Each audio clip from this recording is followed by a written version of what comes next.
Hello guys, welcome you on my channel अध्ययन। और हम हिस्ट्री में बात कर रहे हैं फर्स्ट चैप्टर की व्हेन वेयर एंड हाउ। और उसमें आज हमारा नेक्स्ट टॉपिक है कॉलोनाइजेशन ऑफ इंडिया। अब क्वेश्चन ये होता है कि कॉलोनाइजेशन है क्या चीज़ ये, क्योंकि आपका पूरा चैप्टर इसी के ऊपर डिपेंड है, कॉलोनाइजेशन पर।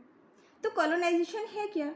When one country is ruled by another, जब एक देश किसी दूसरे देश पर शासन करता है, बहुत सारी उसकी चेंजेस करता है, जैसे कि political changes, economic changes, social changes, cultural changes. तो जब इतने सारे चेंजेस होते हैं उसे कॉलोनाइजेशन कहा जाता है। अब बात करते हैं हम इसमें कॉलोनी। कॉलोनी क्या चीज़ है? कॉलोनी किसे कहते हैं?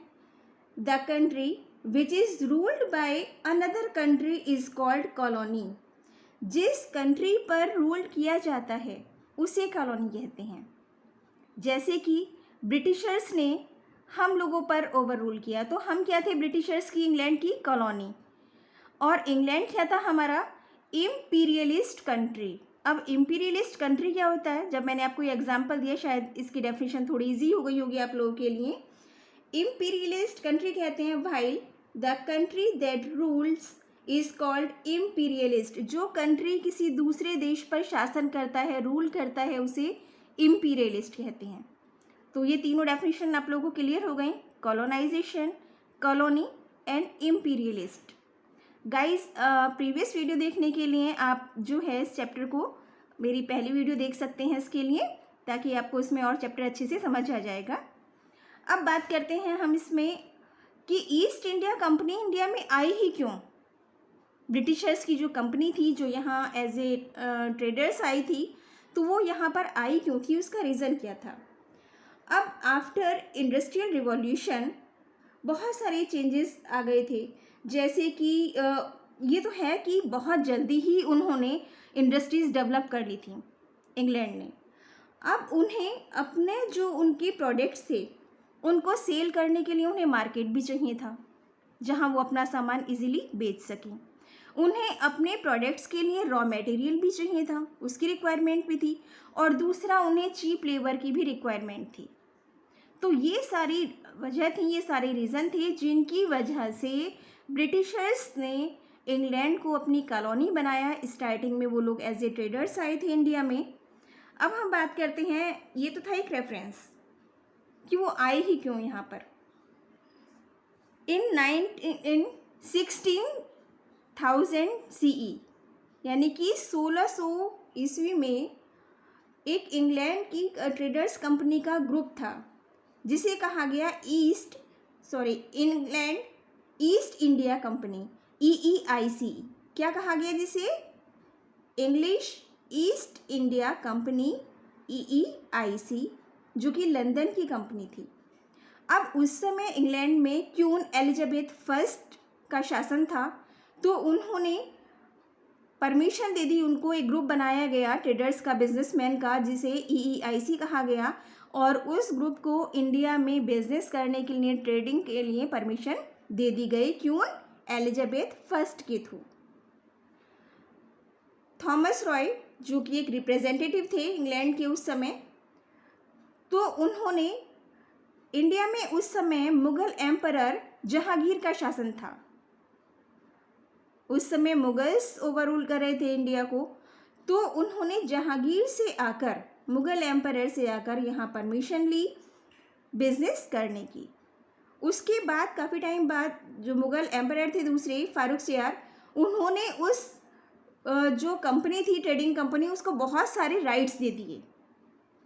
तो इस तरह से ईस्ट इंडिया कंपनी हमारे इंडिया में इस्टेब्लिश हो गई। अब बात करते हैं कि वो यहाँ पर आ तो गए, लेकिन ये सच है कि स्टार्टिंग में वो लोग एज ए ट्रेडर्स ही इंडिया में आए थे। India under colonial rule, major developments. अब जब वो भारत में आ गए तो बहुत सारे डेवलपमेंट भी हुए, बहुत सारे चेंजेस भी हुए, जिसमें अगर हम बात करें तो फर्स्ट आता है हमारा पॉलिटिकल डेवलपमेंट्स। पॉलिटिकल डेवलपमेंट्स कैसे हुआ? जब ईस्ट इंडिया कंपनी यहाँ पर आ गई तो लगभग 1757 में उस समय इंडिया बहुत सारे किंगडम्स और प्रोविंसेस में डिवाइड थी, यानी कि छोटे छोटे राजा, जागीरदार, नवाब, ये लोग यहाँ ओवर रूल करते थे। कोई यूनिटरी सिस्टम नहीं था इंडिया का उस समय, और जो कि लगभग 190 ईयर्स तक चलता रहा। तो British establish direct rule over large part of India. Britishers ने क्या काम किया कि इंडिया के बहुत बड़े पार्ट पर उन्होंने अपना शासन कर लिया। बहुत सारे किंगडम्स ऐसे थे, हमारी प्रिंसली स्टेट्स ऐसी थीं जो कि ब्रिटिशर्स के अंडर कंट्रोल आ गई थी उस समय। अब आप लोगों ने सुना होगा यहाँ 1857 इंडियन हिस्ट्री में ये बहुत मार्केबल ईयर रहा है, जिस समय की जिसे कि हम फर्स्ट फ्रीडम वॉर भी कह सकते हैं अपनी। उसके बाद 1857 की क्रांति, वैसे इसमें आपका है नहीं लेकिन मैं आपको शॉर्ट में बताऊं, जिसमें कि रानी लक्ष्मीबाई, तात्या टोपे, इन लोगों ने, बहादुर शाह जफर, मंगल पांडे, इन लोगों ने रिवोल्ट स्टार्ट किया था, लेकिन अनफॉर्चुनेटली वो सक्सेस नहीं हुआ था रिवोल्ट। उसका रीज़न भी यही था कि हम यूनिटी में नहीं थे, हमारी यूनिटी नहीं थी। तो उसके बाद ईस्ट इंडिया कंपनी ने इंडिया को पूरी तरह से अपने अंडर कंट्रोल कर लिया। फिर तो उन्होंने openly the British crown exercise directory control, India पूरी तरह से ब्रिटिश क्राउन के अंडर कंट्रोल आ चुका था। ये थे पॉलिटिकल चेंजेस उस समय पर। कब हुए थे ये हमारे पूरी तरह से? काफ़ी सारे पार्ट को तो वो पहले से ही ओवर रूल कर रहे थे, लेकिन हमारे 1857 के बाद में उन्होंने पूरी तरह डिक्लेयर कर दिया कि पूरे इंडिया पर अब उन्हीं का ही शासन है। नेक्स्ट आता है हमारा ब्रिटिश इस्टेब्लिश डायरेक्ट रूल। उस समय ब्रिटिशर्स ने डायरेक्ट डिक्लेयर कर दिया कि उनका पूरे देश पर कंट्रोल है। अब बात आती है हमारे नेशनलिस्ट। नेशनलिस्ट क्या है? ये जो था, आप ये सोचिए, जो हमारी फ्रीडम है, जो आज हम एंजॉय कर रहे हैं, ये इसी का ही रिजल्ट है आज। दूसरी तरफ जो भारत के, हमारे इंडिया के बहुत सारे लोकल जमींदार, पीजेंट, सिपॉइज, ट्राइबल पर्सन थे, वो ब्रिटिश पॉलिसी से डिसएग्री थे। तो उन लोगों ने ब्रिटिशर्स के अगेंस्ट बोलना स्टार्ट किया। और दूसरा था इंग्लिश एजुकेटेड ग्रुप्स, क्योंकि ये तो आप जानते हैं कि हमारे इंडिया में बहुत सारे स्टेट हैं, हर एक स्टेट की अपनी अपनी लैंग्वेज है। तो क्या था कि हम एक दूसरे से कम्युनिकेट नहीं कर पाते थे। लेकिन ब्रिटिशर्स के आने के बाद यहाँ पर क्या हुआ कि उन्होंने बहुत सारे स्कूल, कॉलेजेस सेटअप किए इंडिया में आकर, एजुकेशन को प्रमोट किया। ये एक हमारे लिए बहुत बड़ी बात थी उस समय, जो कि हमारे लिए प्लस पॉइंट बना आगे चलकर।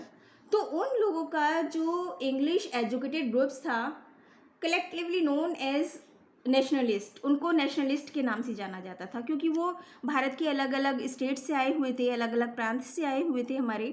तो उन लोगों का जब कम्युनिकेशन स्टार्ट हुआ, जो बहुत सारे ट्राइबल पर्सन ऐसे थे, बिरसा मुंडा का नाम आप लोगों ने सुना होगा, इसमें बहुत सारे जमींदार, नवाब, पीजेंट्स, जो पुअर फार्मर्स थे हमारे, उन लोगों ने ब्रिटिश गवर्नमेंट को अपोज करना स्टार्ट कर दिया था।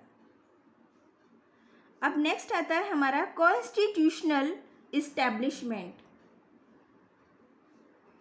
अब ब्रिटिशर्स जो थे, उन्होंने administrative, legal, military and political structure के थ्रू इंडिया पर रूल करना स्टार्ट कर दिया, जो कि पॉलिटिकल डेवलपमेंट का एक बहुत बड़ा कारण था। कि मतलब अगर हम दूसरी तरह से इसे पॉजिटिव लेते हैं तो ये है कि प्रेजेंट टाइम में जो कॉन्स्टिट्यूशनल हम लोग सिस्टम फॉलो कर रहे हैं, कहीं ना कहीं ये उसी से निकल कर आया है ना। तो इसमें आज हमने बात की colonisation of India. Next video में हम बात करेंगे इकोनॉमिक चेंजेस। ये तो आज हमने पढ़े थे पॉलिटिकल चेंजेस, नेक्स्ट वीडियो में हम बात करेंगे इकोनॉमिक चेंजेस की। गाइस, अगर आपको मेरी ये वीडियो अच्छी लगती है या आप इस तरह से और आगे देखना चाहते हैं तो प्लीज़ मेरे चैनल को लाइक और सब्सक्राइब ज़रूर करिए।